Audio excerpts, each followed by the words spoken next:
Bonjour au peuple Congo, bonjour à tous les autres peuples épris d'amour et de bonne volonté répartis à travers les quatre coins du monde. Je vous fais cette petite adresse aujourd'hui, tout simplement pour vous inviter à la réflexion dans un monde qui apparemment va de plus en plus mal.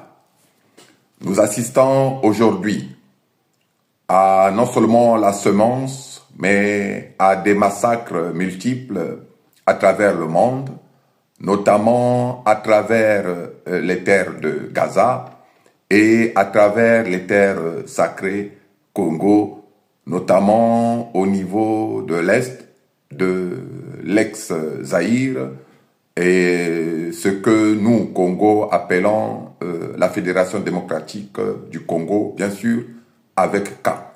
Je voulais vous inviter à la réflexion tout simplement pour vous inviter à regarder du côté d'Israël et de poser la question à celles et ceux qui disent qu'ils combattent le Hamas. Il faut donc leur poser la question de savoir, si j'ai bonne mémoire, le 4 novembre 1995 à Tel Aviv, il y a eu l'assassinat de Yitzhak Rabin. Donc, Yitzhak Rabin a été assassiné par des Israéliens. Et la question qu'il faut se poser, est-ce que Yitzhak Rabin, qui voulait la paix, qui voulait la solution à deux États, était-il membre du Hamas? Voilà, nous invitons à réfléchir de ce côté, parce qu'aujourd'hui, on justifie tous les massacres des innocents, y compris des bébés, par le fait qu'ils veulent éradiquer le Hamas à travers ses membres. Donc, il va falloir se poser la question de savoir, est-ce que Yitzhak Rabin était également membre du Hamas et un extrémiste palestinien? Vous avez certainement la réponse à cette question, mais je voulais vous pousser à réfléchir et à pousser la réflexion de ce côté-là.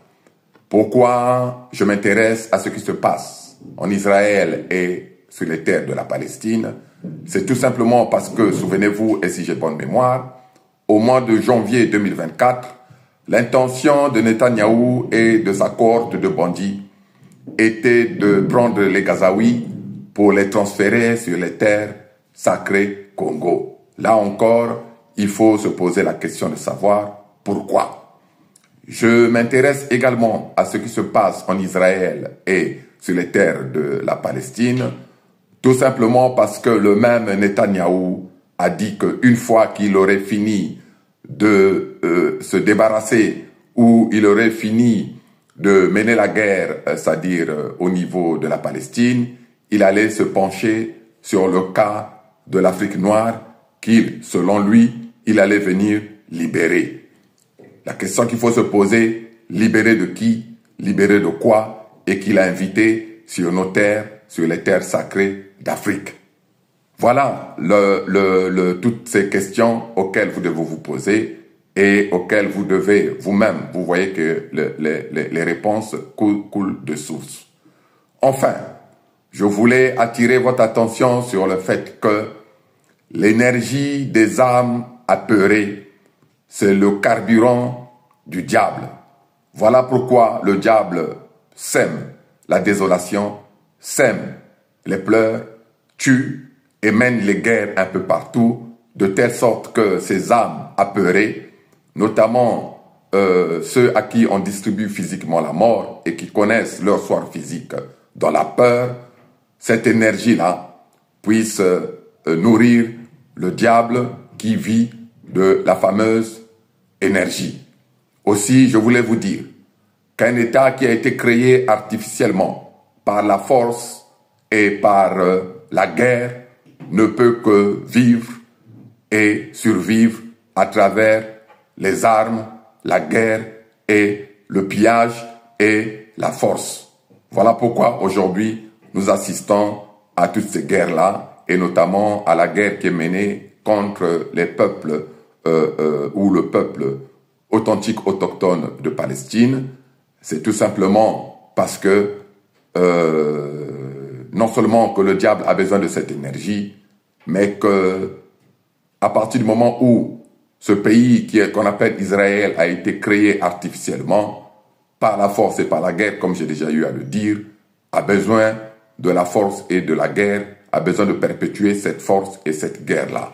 Donc, Israël aujourd'hui, et comme demain, aura toujours besoin de votre haine pour vivre et pour survivre. C'est ce à quoi nous devons réfléchir, c'est ce à quoi nous devons mettre fin de manière ferme et définitive, de telle sorte que l'humanité véritable puisse retrouver le chemin de la paix, le chemin de la prospérité, favorable à tous les peuples épris d'amour et de bonne volonté répartis à travers les quatre coins du monde. C'était donc ce message que je voulais vous transmettre aujourd'hui et je vous l'ai transmis tout en demandant à chacun de contribuer à la fameuse paix véritable en se joignant au peuple authentique autochtone Congo à travers la Fédération Congo, en réparant le point névralgique de l'humanité qui sont les terres sacrées Congo, de telle sorte qu'ensemble, comme on a l'habitude de le dire, nous puissions prendre un nouveau départ salvateur pour toute l'humanité. C'était donc Sa Majesté Tshikaya Zinga Ier, membre permanent du Conseil fédéral Congo, partisan du monde des solutions, aujourd'hui qui s'est adressé à vous, 18 septembre 2025. Bukulu, Vandu, Vandu, Vandu, Vandu. Au revoir et à très bientôt.